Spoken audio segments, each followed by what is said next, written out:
మనం ఉగాది గురించి మాట్లాడదాం. తర్వాత నాకు చాలా సందేహాలున్నాయి. అవన్నీ మాట్లాడదాం. అసలు ఏంటి? ఎందుకు ఉగాది ఎక్కడ పుట్టిందంటారు? నాకు వేలో చెప్పండి. ఉగాది ఎందుకు చేసుకోవాలసలు? చూడండి, ఇప్పుడు మనకన్నా మన ఋషులు, మన పూర్వీకులు చాలా గొప్పవారు, చాలా తెలివైనవారు. హ్మ్. ఇది యథార్థం. ఇది మనం నమ్మాల్సిన విషయం. హ్మ్. హ్మ్. ఒక తరం వరకు దీన్ని నమ్మారు, మధ్యలో కొంచెం కొంతమంది వదిలేశారు, మళ్ళీ ఫ్యూచర్లో దీన్ని నమ్ముతారు. ఇది యథార్థం. ఓకే. ఇంకా అసలు మీరు ఉగాది అనేటువంటిది, అసలు ఉగాది అంటే ఒకప్పుడు దీన్ని యుగాది అంటే యుగమునకు ఆది యుగాది అయింది. ఇంకా ఉగాదిలో ఉగా అంటే నక్షత్ర గమనము అని. యుగాది అంటే నక్షత్ర గమనం ఆరంభమైనటువంటి రోజు, అంటే ప్రారంభమైనటువంటి రోజు ఉగాది.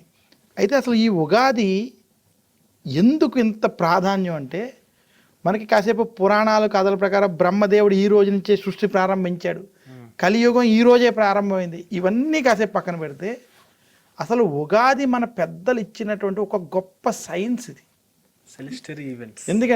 ఎందుకు సైన్స్ అని అంటున్నానంటే, మనం ఈ రోజుల్లో ఏ పని చేసినా ఒక వ్యక్తి సక్సెస్ అవ్వాలంటే అతనికి ప్లానింగ్ చాలా ఇంపార్టెంట్. దాన్ని ఏమంటారంటే, ఏ పని చేసినా ఒక ప్రణాళికబద్ధంగా చేయాలి.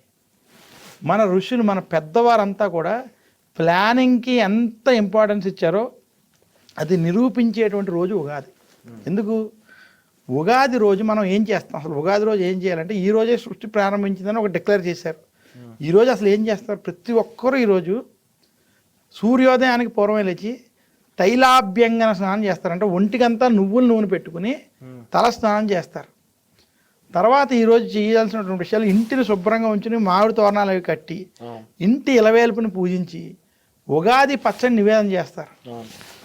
అలాగే ఈరోజు ధ్వజారోహణం వంటివి చేయడం, ఇంటిపైన జెండా వంటివి పెట్టడం, ఇవన్నీ చేస్తారు. ఇవన్నీ చేస్తూనే ఈరోజు పంచాంగ శ్రవణం చేస్తారు. చాలా ముఖ్యం. అసలు పంచాంగ శ్రవణం ఎందుకు చేస్తారు అంటే, మనకి ఈ సంవత్సరం అసలు ఎలా ఉండబోతుంది. ఈ పంచాంగ శ్రవణంలో రెండు చాలా ముఖ్యమైన విషయాలు ఉంటాయి. ఒకటి నవనాయక ఫలితాలు, అంటే నవనాయక ఫలితాలు. రెండు రాశి ఫలితాలు.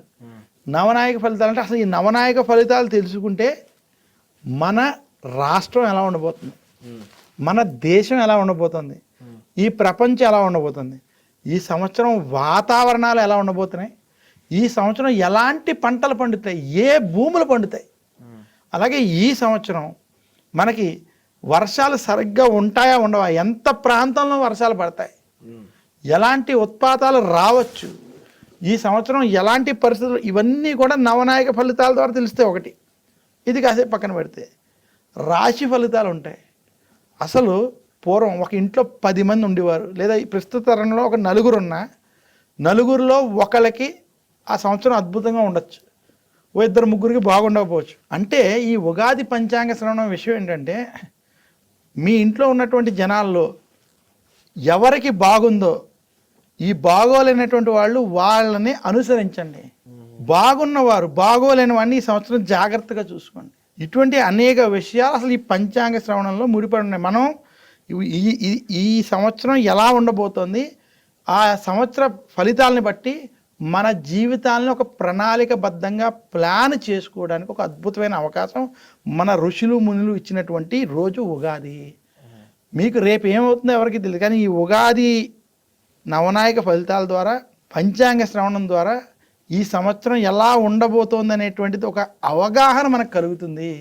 అది ఏ ఇతర మతాల్లో, ఏ చరిత్రలో ఎక్కడ మీకు దొరకదు. ఒక్క మన ఇదే కాకుండా ఎప్పుడు గ్రహణాలు ఏర్పడతాయి, ఎలాంటి పంటలకి గిరాకీ ఉంటుంది, దేశం బాగుంటుందా బాగుంటుందా, ప్రజలు బాగుంటారా బాగుంటారు, ఈ విషయాలన్నీ ఆ యొక్క నవనాయక అధిపతుల వల్ల.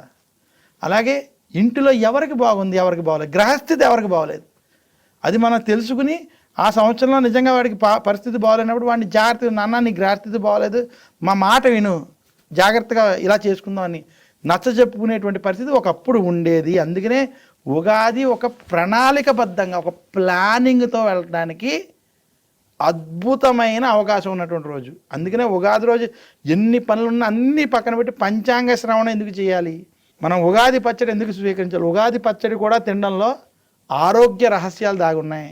కఫం వాతం పిత్తం ఈ మూడింటిని కూడా సెట్ చేస్తే అందులో షడ్రుచులు మనం ఏవైతే కలుపుతామో అందులో మనం వేప పువ్వు వేస్తాం. వేప పువ్వు వేస్తే కడుపులో క్రిమి కీటకాలు పురుగులు లాంటివి ఏమైనా ఉంటే నశిస్తాయి. ఎందుకంటే చైత్ర మాసం సడన్గా మనకి చలికాలం నుంచి వేడికి మనం మారేటువంటి తరుణం. అటువంటి సమయంలో కాల మార్పుల్లో వచ్చేటువంటి రోగాలు తొలగిపోతాయి. అందుకనే చైత్ర మాసంలో 9 రోజులు ఉత్తర భారతంలో నవరాత్రులు కూడా చేస్తారంటే వాళ్ళు ఉదయం నుంచి సాయంత్రం వరకు ఏమీ తీసుకోకుండా ఉపవాసాలు చేస్తారు. ఎందుకంటే ఆ మార్పు జరిగేటువంటి సమయంలో వచ్చేటువంటి రోగాలని తొలగించడానికి ఇంతటి నిగూఢ రహస్యాలు మన యొక్క పెద్దలు ఈ ఉగాది విషయంలో, ఉగాది పంచాంగ శ్రవణం కానీ, ఉగాది పచ్చడి విషయంలో కానీ, ఇవన్నిటి విషయాల్లో మన పెద్దలు మనకు అందించినటువంటి ఒక గొప్ప వరం ఈ పండుగ.